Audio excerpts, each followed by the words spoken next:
sejahtera untuk kita semua. Perkenalkan, saya apoteker Andika Julianti Handayani, Magister Sains, dosen tetap program studi D3 Farmasi di Akademi Farmasi Bumi Siliwangi Bandung, dengan bidang keahlian di farmakologi dan klinis. Video ini saya buat sebagai pernyataan diri sebagai dosen dalam unjuk kerja pelaksanaan Tridharma Perguruan Tinggi.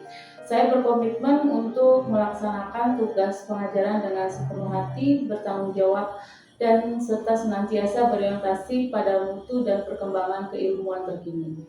Dalam bidang pengajaran yang saya ampu ini ada beberapa kuliah inti yang berfokus pada ilmu farmakologi dan klinis, diantaranya yaitu pada semester 2 saya mengampu farmakologi, kemudian di semester 3 ada 2 mata kuliah yaitu farmakoterapi saluran nafas dan saluran cerna serta farmakoterapi sistem kardiovaskular. Kemudian di semester 4 saya mengampu farmakoterapi sistem saraf dan hormonal serta spesialis dan terminologi obat dan alat kesehatan. Kemudian saya juga mengampu beberapa praktikum farmakologi di semester 3 dan 4. Seluruh mata kuliah tersebut saya ampu dengan menekankan pada pemahaman prinsip-prinsip dasar farmakologi, penerapan rasional, penggunaan obat, serta kemampuan mahasiswa dalam berpikir kritis dan sistematis terhadap berbagai kasus klinis sederhana. Saat ini saya tengah melaksanakan pengajaran di mata kuliah farmakologi, di mana pada perkuliahan pertemuan pertama ini, di sini saya menyampaikan materi mengenai perkembangan ilmu farmakologi dan pendahuluan penggolongan obat secara regulasi. Materi ini memiliki posisi yang sangat penting sebagai entry point-nya bagi mahasiswa untuk memahami ruang lingkup ilmu farmakologi sebagai dasar keilmuan farmasi. Oleh karena itu, metode pembelajaran saya gunakan pada saat ini adalah metode konvensional, yaitu metode ceramah interaktif yang bertujuan menyampaikan materi secara lisan untuk memperkenalkan konsep, prinsip, serta fakta-fakta mendasar secara terstruktur. Namun, untuk mendorong partisipasi aktif dan meningkatkan pemahaman mahasiswa, metode ceramah ini saya padukan dengan pendekatan diskusi. Sebelum perkuliahan, saya sudah memberikan kepada mahasiswa beberapa materi untuk dibaca terlebih dahulu, untuk dipelajari secara mandiri, nanti sehingga secara proses pembelajaran berlangsung, saya dapat menyisipkan forum diskusi singkat untuk mengeksplorasi pemahaman mahasiswa setelah saya berikan beberapa materi sebelum pengajaran. Melalui kombinasi metode ini, mahasiswa tidak hanya menjadi pendengar pasif, tetapi juga berpikir kritis, menyampaikan pendapat, serta membangun pemahaman bersama. Dengan demikian, proses belajar menjadi lebih bermakna dan konstekstual. Saya percaya bahwa penguasaan materi farmakologi tidak hanya terbentuk dari pemahaman teori, tetapi juga dialog ilmiah yang mendorong keterlibatan semua mahasiswa. Sebagai pendidik, saya senantiasa berusaha mengembangkan pendekatan pembelajaran yang sesuai dengan karakteristik mahasiswa dan tuntutan zaman, tanpa meninggalkan esensi keilmuan farmakologi itu sendiri. Demikian pernyataan diri ini saya sampaikan sebagai bagian dari unjuk kerja Tridharma Perguruan Tinggi dalam bidang pengajaran. Semoga dapat menjadi bukti komitmen saya dalam mencerdaskan generasi farmasis yang unggul, beretika, dan berdaya saing tinggi. Wassalamualaikum warahmatullahi wabarakatuh. Waalaikumsalam warahmatullahi wabarakatuh. Perkenalkan, nama saya Andika Julianti Handayani. Di sini saya akan mengajarkan atau kita sharing untuk mata kuliah farmakologi dasar. Di sini teman-teman ada yang baru pertama kali mengetahui apa itu farmakologi, gitu ya. Jadi saya akan memperkenalkan seperti apa sih farmakologi dasar dan pendahuluan-pendahuluannya tentang penggolongan obat di pertemuan kita ini. Nah, di sini di pendahuluan farmakologi itu ada materinya. Pertama saya akan menjelaskan mengenai pengertian farmakologi itu apa, kemudian ruang lingkup dari mata kuliah farmakologi kita akan membicarakan apa saja. Pertama, kita akan membicarakan tentang farmakodinamik, ya. kemudian farmakokinetik, farmakoterapi, interaksi obat dan nutrien. Gitu. Kemudian, kenapa seorang farmasi itu harus belajar farmakologi? Karena ini adalah konsep dasarnya dari ilmu farmasi. Kenapa dibilang konsep dasar? Karena di sini kita belajar mengenai prinsip farmakokinetika dan farmakodinamika. Kita bedakan dari sistem regulasi pemerintahan. Kemudian di sini saya akan menjelaskan mengenai definisi farmakologi, di mana farmakologi sendiri yaitu adalah ilmu yang mempelajari interaksi antara obat dan tubuh. Jadi kita akan tahu adakah reaksi jika obat itu masuk ke dalam tubuh kita. Apakah itu nanti efeknya adalah terapeutik, itu adalah efek yang kita harapkan. Kemudian efek toksik, contohnya adalah efek samping, kontraindikasi, dan juga kita mempelajari mekanisme kerja obatnya seperti apa. Karena efek obat itu tidak saja terjadi tiba-tiba, tetapi juga karena adanya mekanisme di dalamnya. Jadi ada interaksi, ya. Interaksi dengan siapa? Nanti di next pertemuan saya akan menjelaskan lebih detail. Nah, ini adalah sejarah dan perkembangan ilmu farmakologi. Mungkin ini sudah dijelaskan di mata kuliah kita yang terdahulu, yaitu adalah pengantar ilmu farmasi. Ya, di pengantar ilmu farmasi mungkin ini sudah. Cuma saya akan fokuskan dia lebih ke farmakologi. Di mana perkembangan zamannya yang pertama adalah di zaman prasejarah, di mana di sini adalah zaman obat alami. Jadi lebih ke empirik. Apa itu empirik? Empirik adalah penggunaan secara tradisi turun menurun. Ya, jadi belum ada yang namanya penelitian dan lain-lain. Nah, kemudian masa kuno. Masa kuno ini mulailah ada pemikiran dari zaman-zaman Mesir, India dan lain-lain, itu mulai berpikir bahwa oh ternyata tanaman ini punya efektivitas kepada kesehatan kita, gitu ya. Kemudian yang paling terkenal di sini tokohnya adalah Hippocrates. Itu di tahun sekitar 3000 sebelum Masehi sampai tahun 500 Masehi. Kemudian maju lagi itu di tahun 500 sampai 1500 Masehi, itu ada tentang ilmu kedokteran ini berkembang pesat, kemudian membuat sebuah sediaan. Karena udah tahu nih penyakit A, berarti obatnya A, seperti itu. Nah, tokoh terkenalnya adalah Ibnu Sina yang dikenal dengan pengobatan Avicenna. Setelah itu, kemudian di masa modern awal dikatakannya di sini, karena di sini sudah mulai adanya ilmuwan-ilmuwan dengan pengembangan teknologi-teknologi yang lebih modern. Di sini kita muncul isolat-isolat baru, contohnya adalah morfin, ya. Contohnya adalah morfin, kafein, kemudian kinin, penisilin dan lain-lain. Kemudian masa farmakologi modern, di sini sudah mulai adanya dosis. Oh, ini ada dosis ya, dosis aman ya, oh ini toksik ya, seperti itu. Kalau misalnya penisilin dipakai untuk bakterial, seperti apa? Dosisnya bagaimana?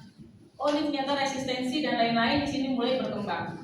Kemudian yang sekarang adalah era farmakologi molekuler dan genetik di abad ke-21, di mana di sini ada teknologi baru yaitu bioteknologi dan radiofarmasi. Jadi tidak hanya dengan obat yang dari sistem alami kemudian diminum memberikan efeknya, tetapi juga dengan radiofarmasi. Jadi misalnya kita tembak dengan sinar, dengan radiofarmasi, seperti itu ya. Kemudian mulai ada lagi namanya imunoterapi, kemoterapi dan lain-lain. Ini bersama secara mekanismenya hampir sama nih dengan antibiotik. Jadi kita mau menekan bakteri atau virus, tapi dengan sistemnya lebih bioteknologi, lebih tinggi perkembangan teknologi. Nah, dari situlah di ilmu farmakologi ada cabang-cabangnya, ya. Ada farmakokinetika yang urusannya dengan kita akan concern di ADME, absorpsi, distribusi, metabolisme dan ekspresi. Di sini adalah proses awal si obat itu masuk ke dalam tubuh kita dan nasibnya bagaimana. Jadi jalan-jalannya kayak apa. Setelah itu masuk ke farmakodinamik, mekanisme kerja obat, kemudian efeknya nanti seperti apa, baik itu yang oke ataupun tidak oke. Nah, kemudian akhirnya kita tahu farmakoterapi. Farmakoterapi itu adalah obat dan indikasi, seperti itu. Kemudian kita tahu lagi apa? Toksikologinya. Kalau udah tahu toksikologinya, kita tahu antidotumnya. Gitu. Kemudian farmakogenetiknya, di mana di sini kita melihat variasi respon obat berdasarkan genetik. Kenapa? Karena setelah diteliti, setiap manusia memiliki respon yang berbeda-beda terhadap obatnya. Nah, bagaimana nih dasarnya? Lalu seperti apa penanganannya? Itu dipelajari di farmakogenetik. Nah, kemudian di sini ini adalah sumber dan bentuk obat. Sumber obat itu ada dari alam dan ada dari sintetik atau semi sintetik atau bioteknologi. Kalau dari alam ada dari tanaman, hewan dan mineral. Yang tahu dari tanaman apa? Obat yang dari tanaman. Apa? Coba Cung. Ayo. Cung, karena ini adalah bekal untuk Ukomnas. Yuk. Apa? Dari jamur. Kalau jamur, jadi endingnya obatnya apa? Jamu. Oke, jamu contohnya apa dari tanaman? Enggak. Jamu apa dari tanaman? Kunyit asam. Oke.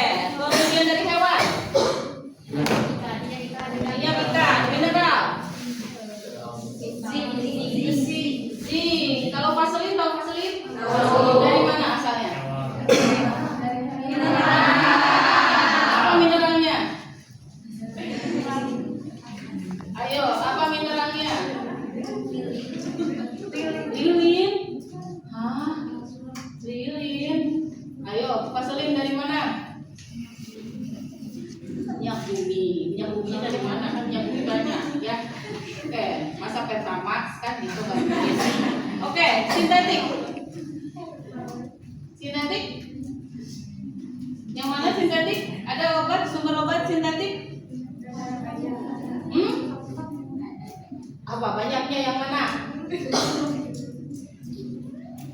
Bagaimana? Yang banyak? Apa sintetik? Kalau metformin sintetik bukan? Sintetik. Kalau simvastatin sintetik? Sintetik. Nah, oke. Sekarang kita masuk ke bentuk sediaan. Ada padat, yaitu tablet, kapsul dan lain-lain, cair dan injeksi. Ya, kemudian ada suppositoria dan topikal. Oke, kemudian ini adalah penggolongan obat berdasarkan sistem organnya. Saya ambil yang paling banyak saja ya, yang paling dominan di sini. Sistem secara pusat contohnya adalah anti epilepsi dan sedatif hipnotik. Nanti ada di farmakologi 2. Kemudian kardiovaskular, anti hipertensi dan aritmia. Kemudian respirasi contohnya bronkodilator dan anti asma. Kemudian gastrointestinal, antasida, antimetik dan lasaktif, di semuanya ada di farmakologi 2. Obat bronkodilator contohnya kali aja ada yang sudah tahu? Salbutamol. Kalau bromheksin obat apa? Pengencer dahak itu istilahnya apa? Ekspektoran, kan expect ya. Kemudian kalau politik apa?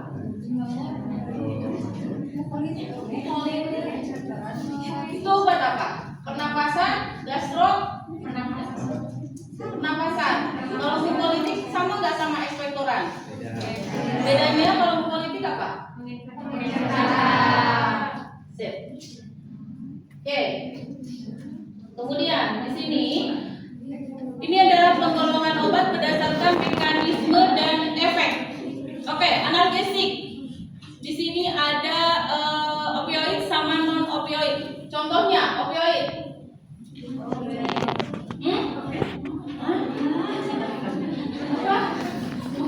Apa bedanya opioid sama non opioid? Kali ada yang udah baca? Ayo, contohnya. Opioid, morfin, non? Non apa?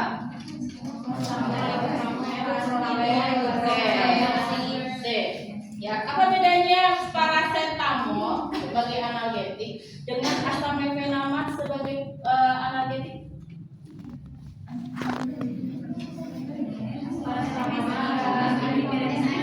Antipiretinnya kemana dia? Mekanisme kerjanya?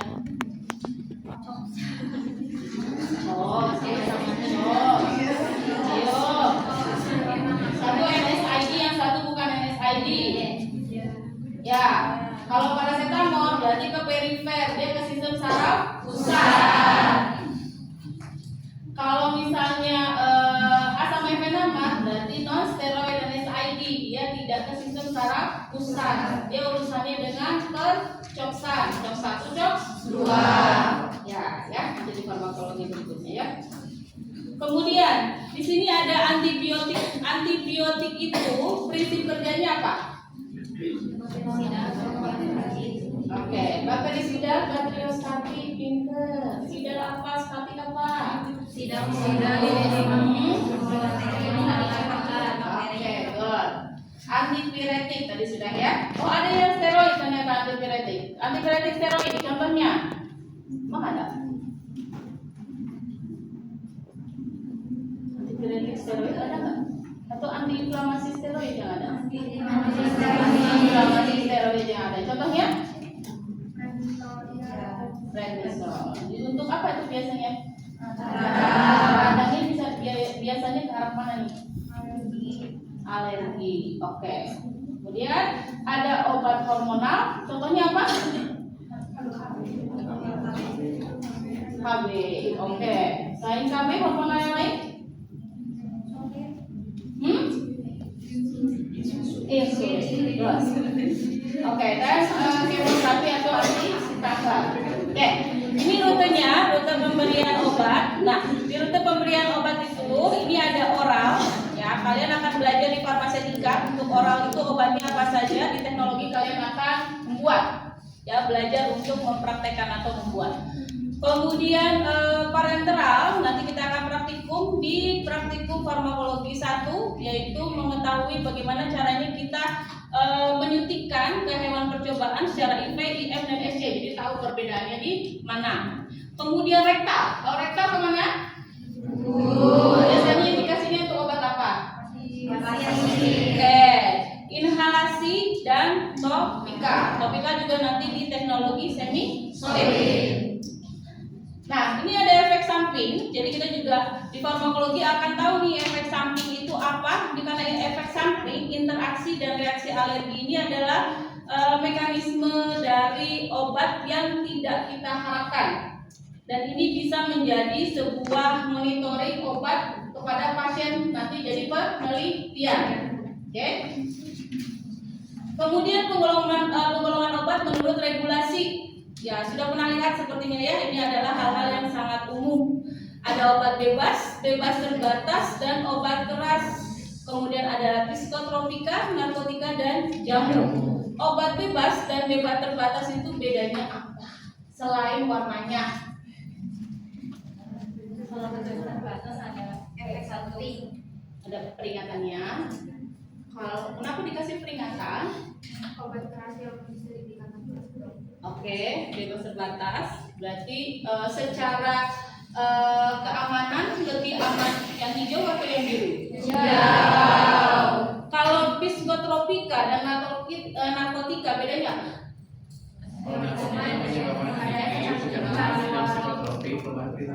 Perubahan perilaku. Oke, jamu. Jamu ada berapa macam jamu? 3. Digendong, didorong. Suka. Jadi jamu bagaimana?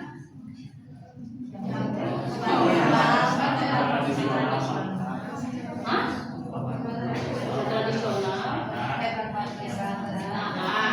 Obat-obat standar, fitofarmaka. Kemudian jamu itu sendiri. Oke. Sip. Ini adalah pendahuluan dari farmakologi dasar di pertemuan saya hari ini. Jika ada pertanyaan, ada yang ingin ditanyakan? Cukup jelas? Oke, baik, saya tutup. Terima kasih teman-teman semuanya. Jadi ilmu farmakologi mengajarkan bahwa yang membedakan obat dan racun adalah ilmu, dosis, dan tanggung jawab kalian nantinya pada saat berhadapan dengan pasien. Nah, dari akar tanaman hingga teknologi, farmakologi adalah jembatan antara alam dan penyembuhan. Oke? Dari situ, dari dua pesan saya ini untuk farmakologi, saya ucapkan terima kasih atas perhatiannya. Wassalamualaikum warahmatullahi wabarakatuh. Waalaikumsalam.